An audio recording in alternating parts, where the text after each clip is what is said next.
Good morning. The subject of my video this morning is deploying the wisdom of truthful leadership.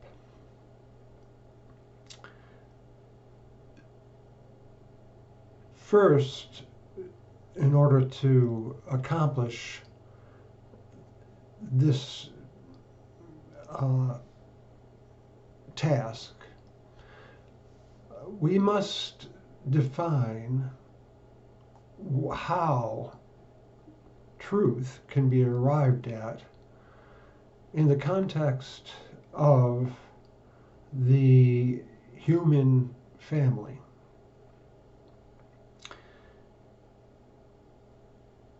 What unites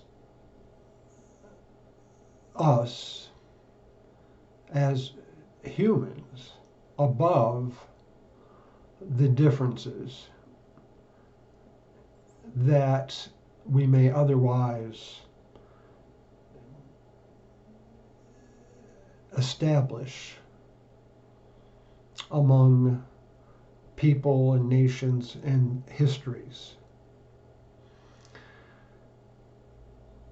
So the question is, what is it that characterizes our unique humanity?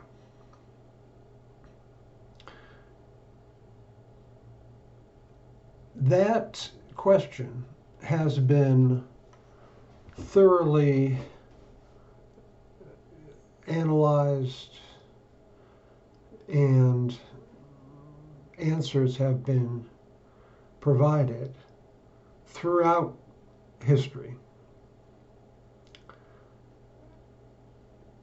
Firstly, it must be recognized that as humans, we are mortal, obviously. We have an existence in a time and place that confines our own ability to do good deeds or to simply perform some sort of function in this mortal existence that will lead away from prevailing trends of tragic consequences. That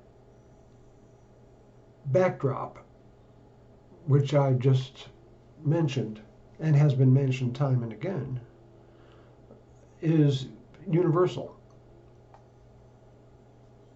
for the functioning of human society.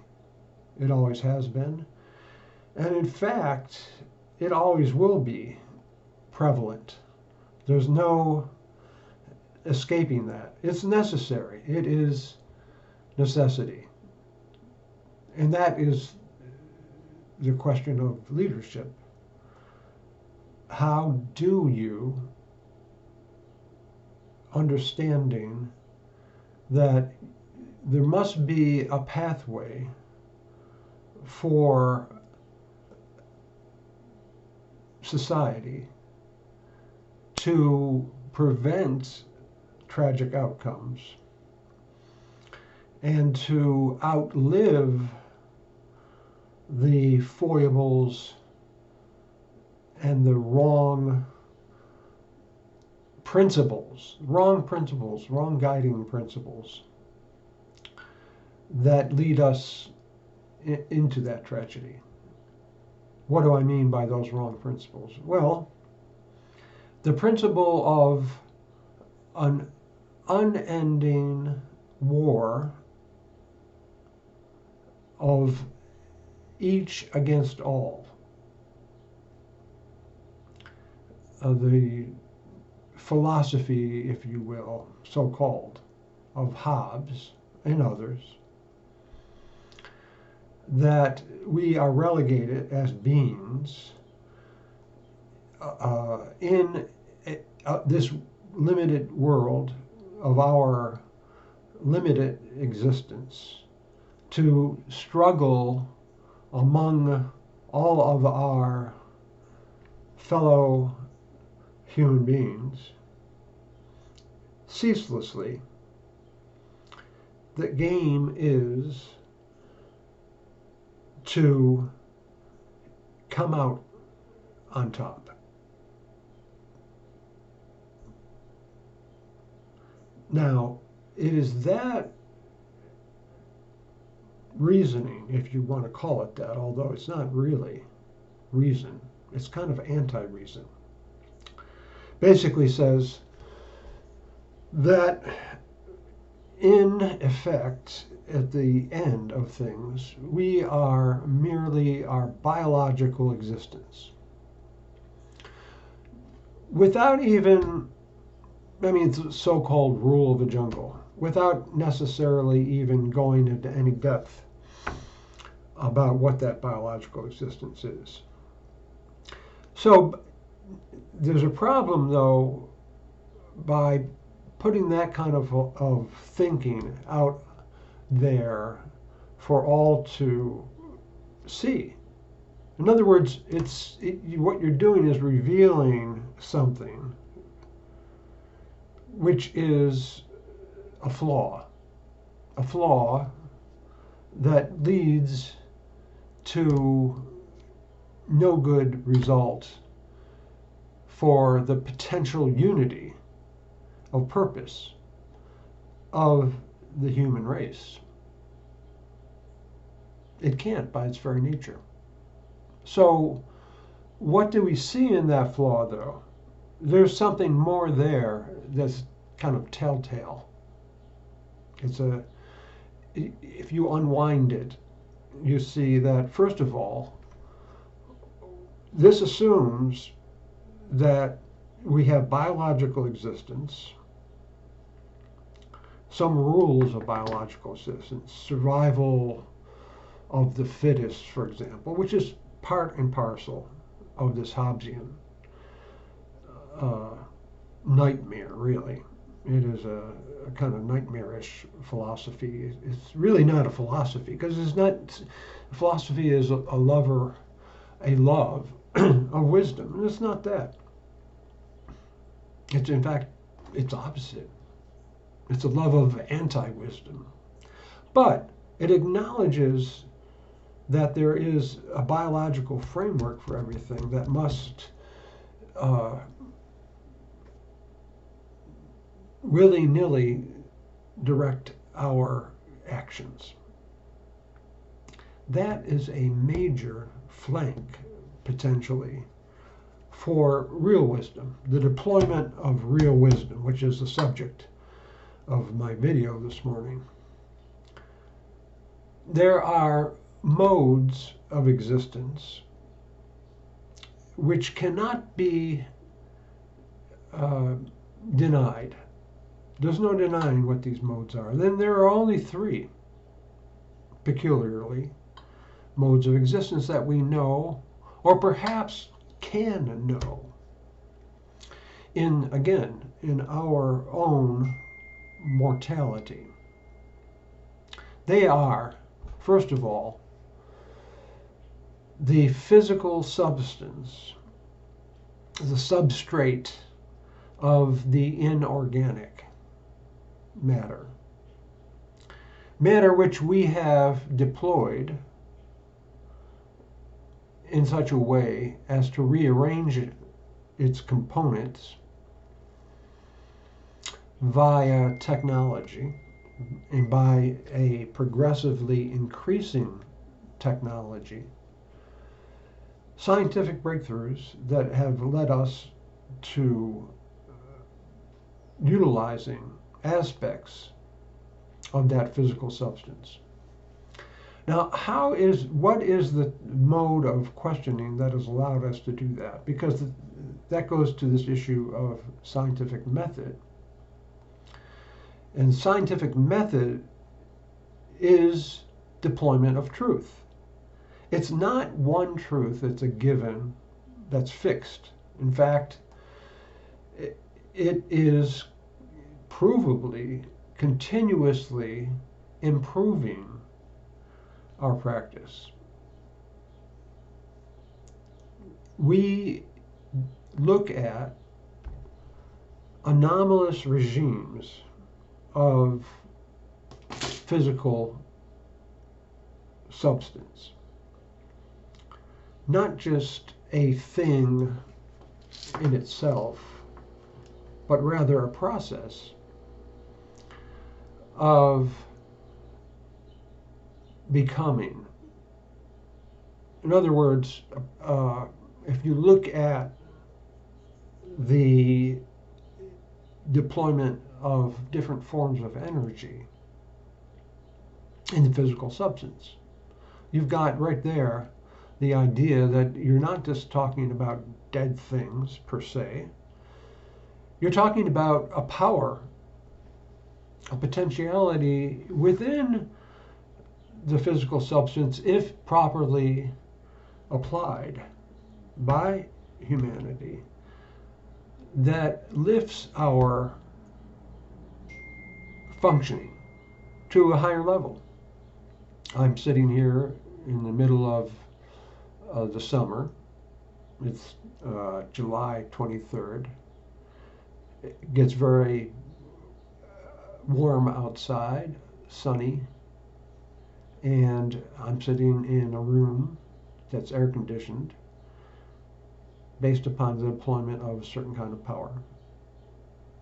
Now, the issue is not that I can go and learn a task to turn on a light switch. We can all do that. We can all act in almost a robotic manner. We have certain rules, certain frameworks, heuristics for our action.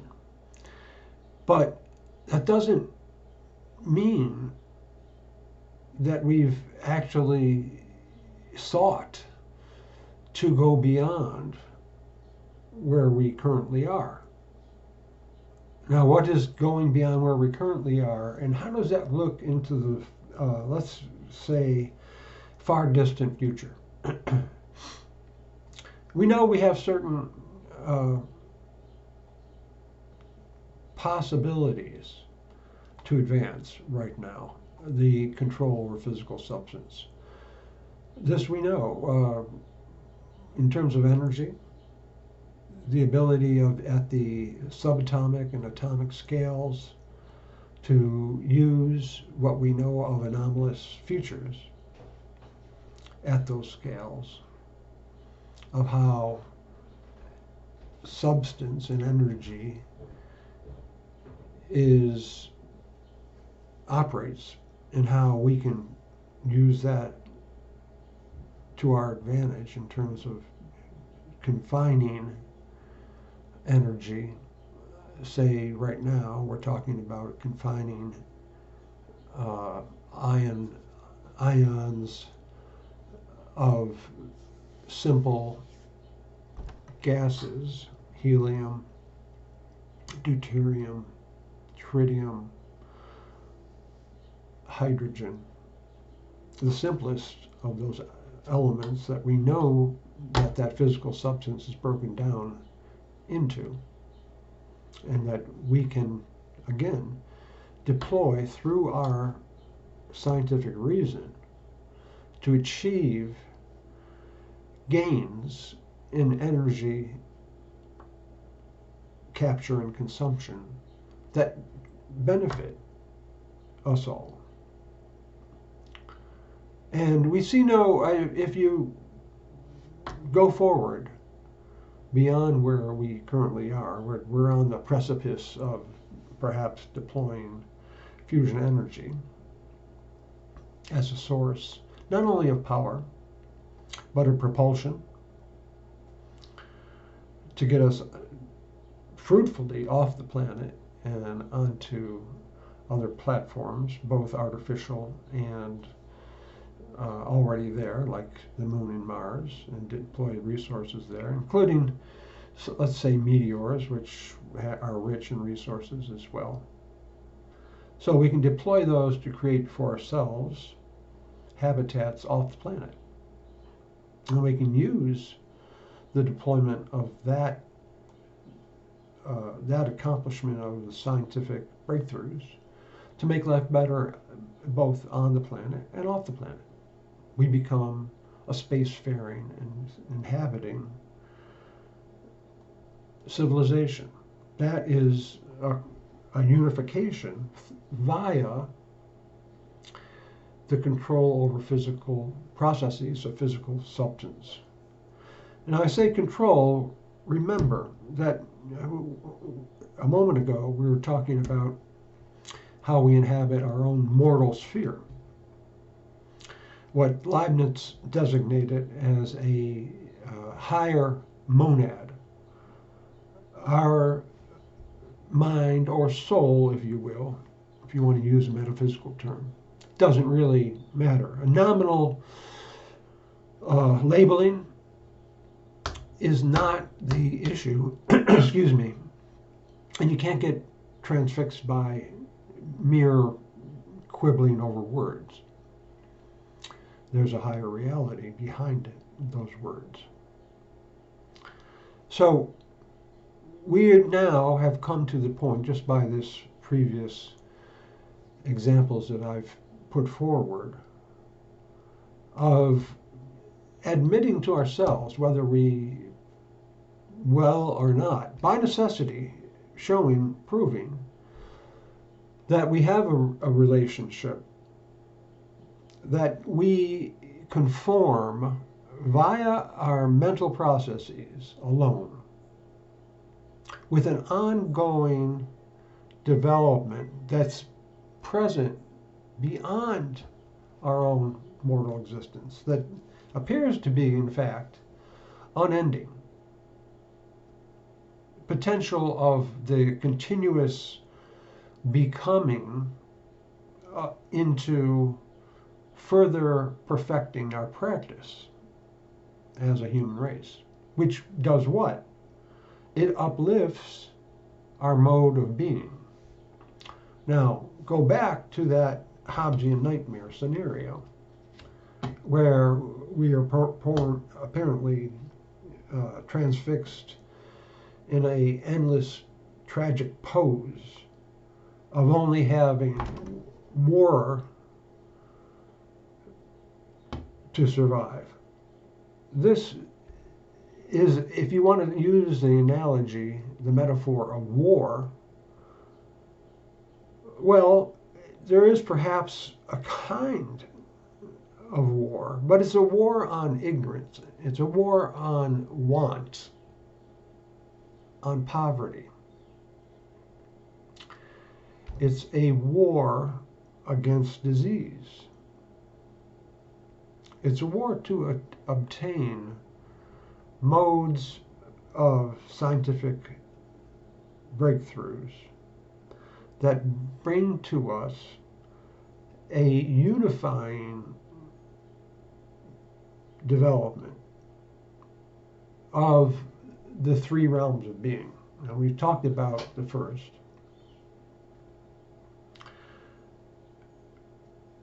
which is delimited. We interact with it as I've just described, and we can make life better by appropriately interacting with it through investigations of anomalies, of ways of operating within that realm at the very small, controlling processes at the very small, like these ions of these simple gases. We can envision going beyond that, for example, because we've already shown that there are even more powerful sources at work than simple fusion energy. We have a knowledge that the force of reactions of matter with antimatter is even orders of magnitude greater. So we can envision a pathway whereby our investigations will necessarily bear fruit, because it's a truthful pathway in the experimentation and the harnessing of a power for humanity. It's a kind of a gift, as you will, if you will, rather than a war of each against all. If there's any war, it's just a war against our own limitations. That's that sort of war, if you want to use that metaphor. However, more fruitful than that would be the principle of unification. Because when you go to the second realm, the biological substrate, we're talking about principles that operate, which are in fact of a higher order than the mere inorganic, dead, physical substance. What we find out if we go to the principles by which all of that biophysical substrate operates within is that, again, we look at energy, energetic processes. At the very simplest level, a unification of that realm. What we're talking about is the capture of energy for biology and the transformation of it. What we have that distinguishes a universality, a principle of universal operations in that realm, is at the level of cellular function. Again, talking about, as in the case of the simple gases, hydrogen and helium, we're talking about a motor, an engine, that is common to life forms.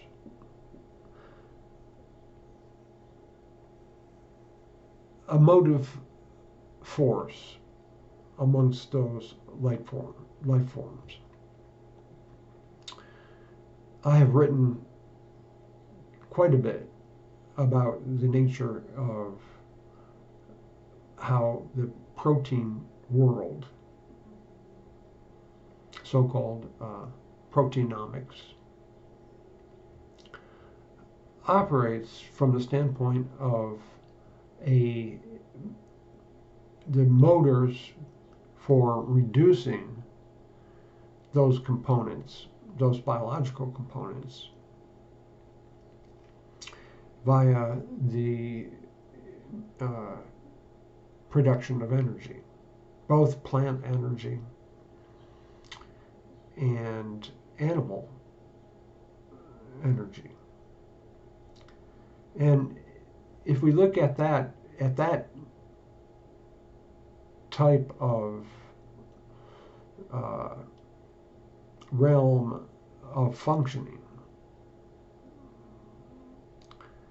we see that energy is always deployed from the standpoint of promoting the functioning of life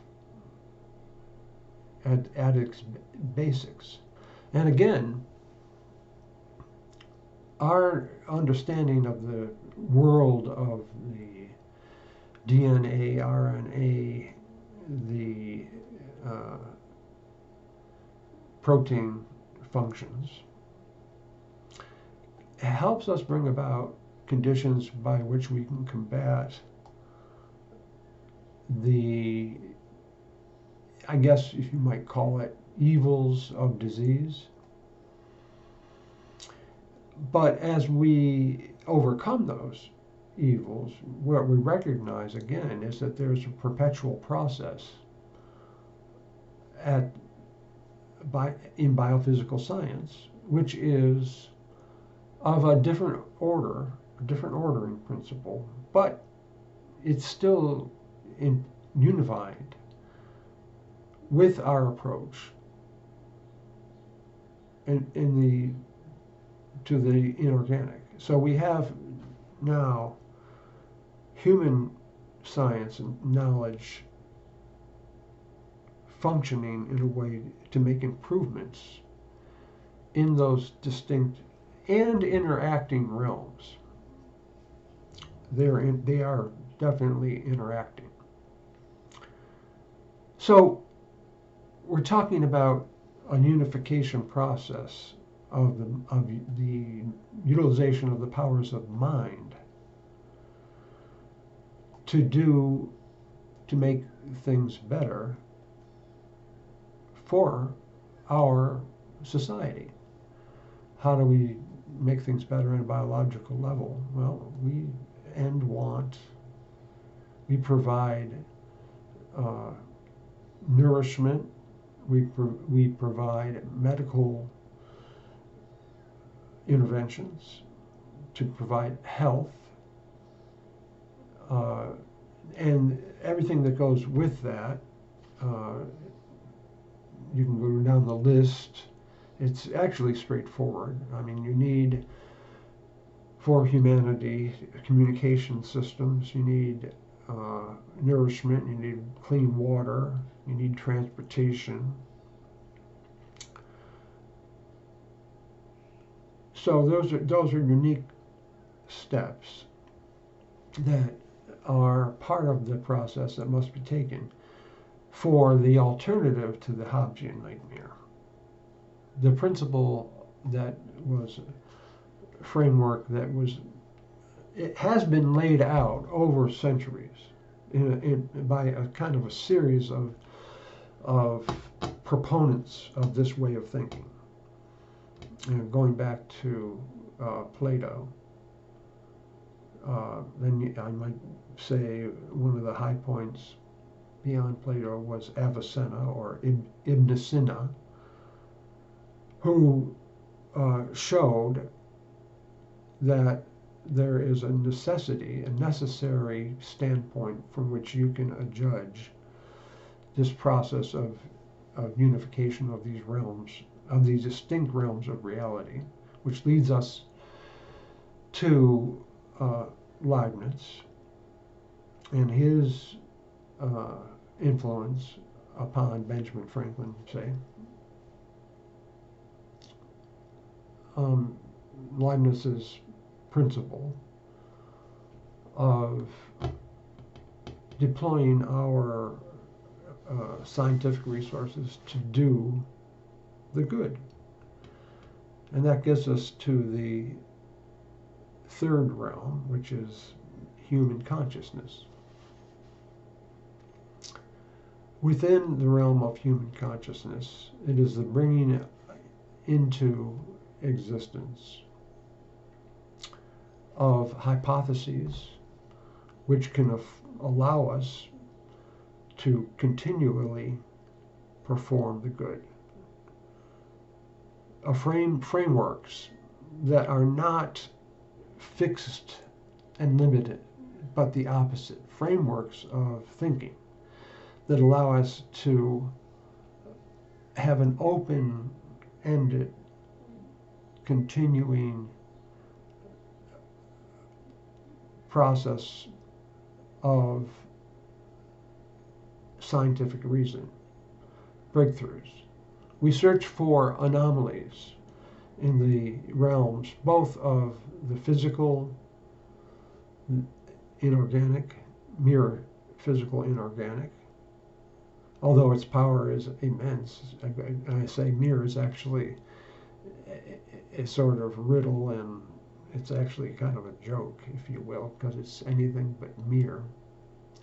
Then the biological substrate, which we will have to admit is of a totally higher nature. You can't simply get from the one substrate to the other by anything that we can, in the here and now, and I'm talking about the here and now, not only for me, but for all future here and nows.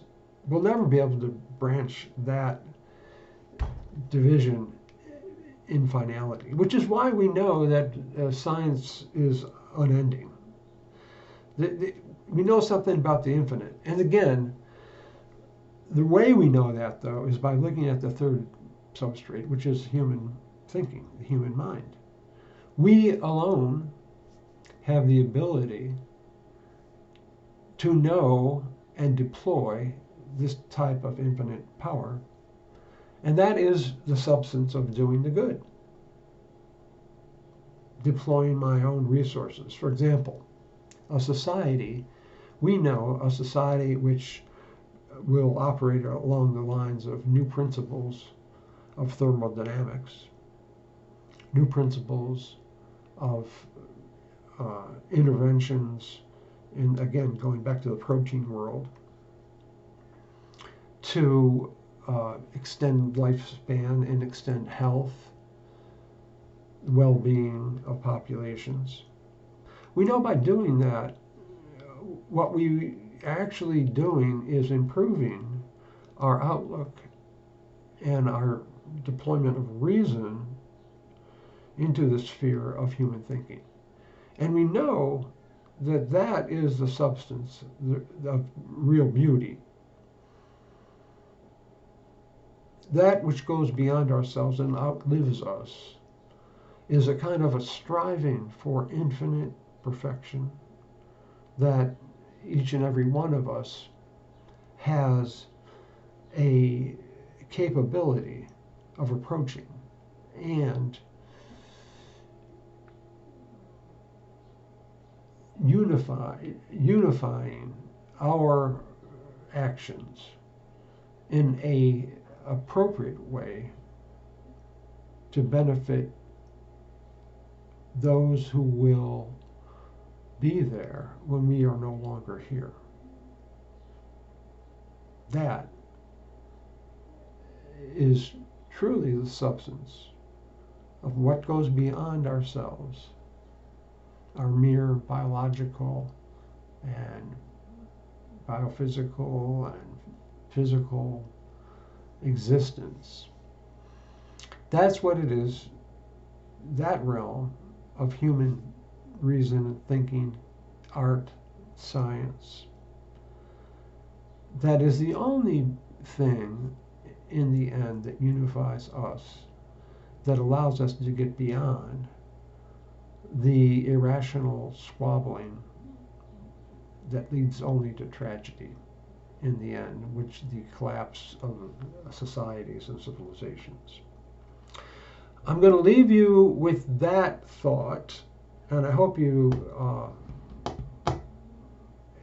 enjoy or appreciate the reasoning framework of this video.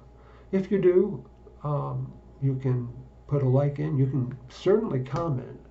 If you have disagreements, I would like to hear them, and I would be more than happy to answer those. So I'm going to leave it there. Thanks for listening, and I will hopefully be able to produce a continuing series of these conversations. Thanks.